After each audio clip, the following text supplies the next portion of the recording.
é falar trazer ele de volta. Trazê-lo de volta. Então, quando Deus dá um mandamento muito forte, não tomarás o nome do Senhor teu Deus em vão. Então, essa é uma discussão longa. Respeite a minha... É muito mais do que pronunciar ou não pronunciar. É lógico que os judeus, um rabino aqui, ele jamais ia pronunciar mesmo Yahweh, ele ia falar Hashem, nunca. Até para escrever com letras latinas, ele vai escrever Deus, vai D, apóstrofo, eu o sempre S. vejo isso. D, Né?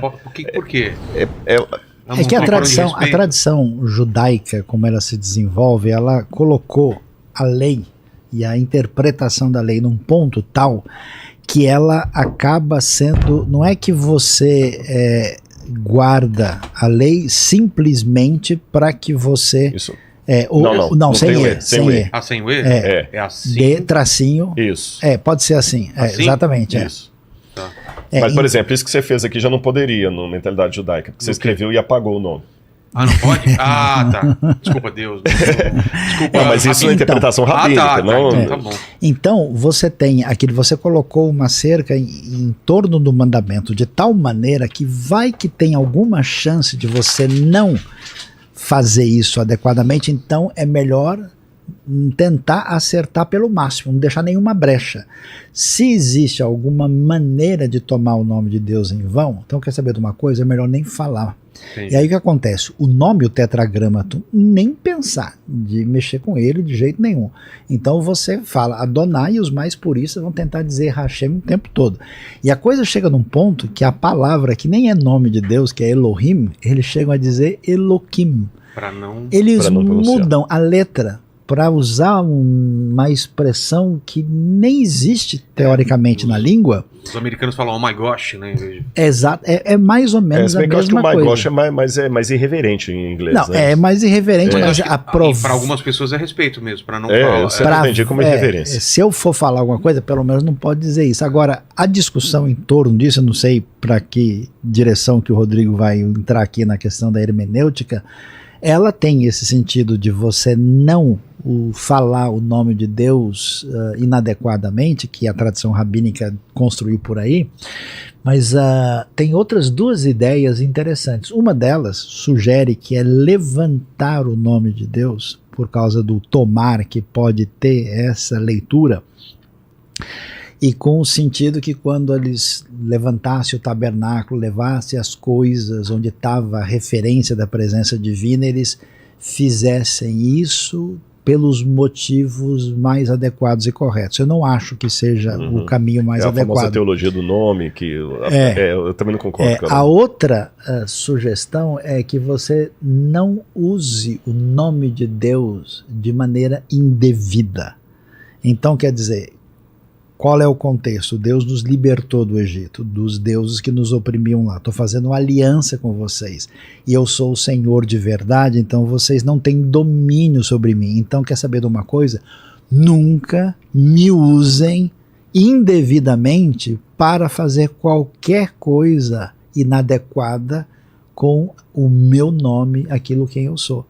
Isso está por trás daquilo que é o uso problemático e indevido da fé e da religião de maneira manipulativa para fazer as coisas de maneira inadequada. Quando você trata Deus como se fosse um ídolo. Amuleto. Como você trata como um amuleto. Então vocês entenderam como funcionava no contexto pagão? Pô, os caras fizeram o bezerro de ouro lá com Arão e todo mundo. Então nunca façam isso com relação a Deus. O nome de Deus só deve ser utilizado naquilo que faz sentido em relação ao próprio Deus. De certa forma, a mesma coisa que acontece com o nome de Jesus. Tudo que você deve fazer como cristão deve ser em nome de Jesus. Nas palavras de Colossenses, tudo quanto fizerdes, façam em nome do Senhor. Isso quer dizer, façam aquilo que é do agrado do Senhor, o que o Senhor faria. Então a pergunta é, você se submete a Deus, e como é que a gente tem acesso a quem é Deus? Através do seu nome. Ou então você entra por um caminho complicado. Não é só uma questão de você. Claro que a maneira como você Eu acho complicado. Por exemplo, hoje esse pessoal usa Deus como interjeição, né? O cara bate o pé, não sei o que lá do céu, né? Então eu não acho que é legal, porque você não faz isso, né? Bater o pé aqui, oi Vilela, né? Oi Rodrigo, não tem isso, né? Ninguém faz isso com o nome de ninguém, então não é a coisa mais legal.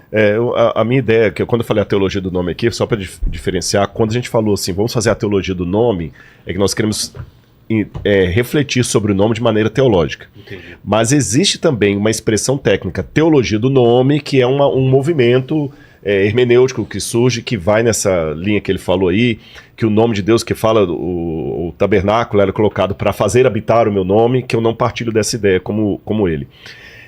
Eu vejo da maneira arqueológica, que vai como no final da sua explicação, e aí eu separo na Bíblia.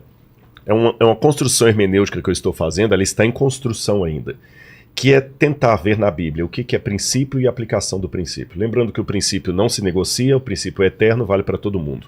A aplicação do princípio, ela matiza na história, é contextual. Então, por exemplo, o princípio, o respeito.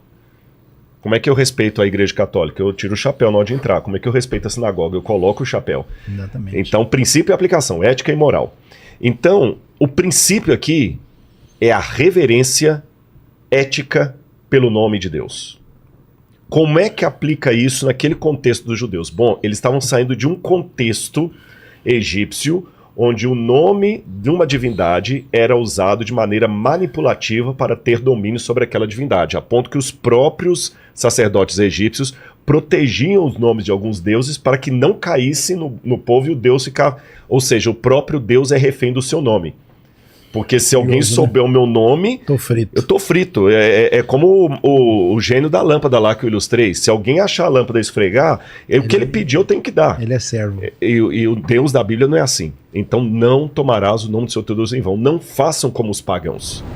Principalmente que um dos grandes problemas, a meu ver, do comportamento de quebra da aliança dos hebreus, não sei se aqui você vai concordar ou discordar de mim, não era necessariamente trocar o Senhor por um Deus pagão, mas fazer uma simbiose entre os dois. Tanto é que o bezerro de ouro, embora muitos comentaristas pensam que pode ser o Deus Apis, mas olha como ele fala assim, esse é o Deus que tirou vocês do Egito. Quer dizer, ele coloca... sabe aquele Deus que abriu o mar vermelho? É esse aqui, olha. Então, acho que a pior quebra da aliança não é nem aquela pessoa que apostata, que quebra e fala assim, eu vou trocar Deus por sei lá, Poseidon. É tipo Jeroboão, né? Exatamente, Jeroboão. Eu vou fazer um altar aqui em Betel e outro em Dan, e vou falar, Israel, olha o Deus que te tirou. Então o grande risco era usar conceitos egípcios, teologia egípcia, para cultuar o Deus de Israel. Essa simbiose é perigosíssima. Notinha de rodapé é o perigo do cristianismo hoje. As pessoas hoje, o grande problema de apostasia do cristianismo hoje não é que as pessoas estão trocando Jesus por outras coisas. Eles estão refletindo sobre Jesus a partir de conceitos de outras referências. Entendi. E Jesus virou um cara. Então, nesse aspecto, eles tinham isso. Agora eu tenho que fazer o exercício. Se para eles o risco era aquele, o que significa para mim hoje o risco de tomar o nome de Deus em vão? Lembrando que isso é tão sério que no Pai Nosso, uma das primeiras coisas que eu falo assim, santificado seja o teu nome. Então, é questão simplesmente de escrever ou não escrever o nome de Deus, como os judeus colocam, pronunciar ou não pronunciar. Eu me pergunto agora de maneira ética, muito particular, quando eu estou vendendo o meu carro, você entendeu? Ele tá para bater o motor. Eu vou enganar o outro. Aí eu falo assim, olha, refiz o motor esses dias. Passa para frente. Isso não é uma forma também de não santificar o nome de Deus? Quando eu estou negando a minha fé. Por causa de vocês, o nome de Deus é blasfemado. É blasfemado entre os gentios. Romanos 2. Tá lá. Ouviu, Lene? E aliás, é até interessante, já que você falou isso. Tive que fazer o cabeçote junto do cabeçote do meu carro esses dias. Tanto é que é uma coisa interessante, tem uma expressão em hebraico para martírio que é Kadush Hashem. É santificar o nome de Deus, Kadush Hashem. Então, se diante da morte eu não nego a minha fé, isso é uma maneira de santificar o nome de Deus. Você dar ao nome de Deus a dignidade que ele merece. Ele merece. Não jogá-lo na lama a partir da sua vida, da sua vivência. Né? Então é assim que eu interpreto isso.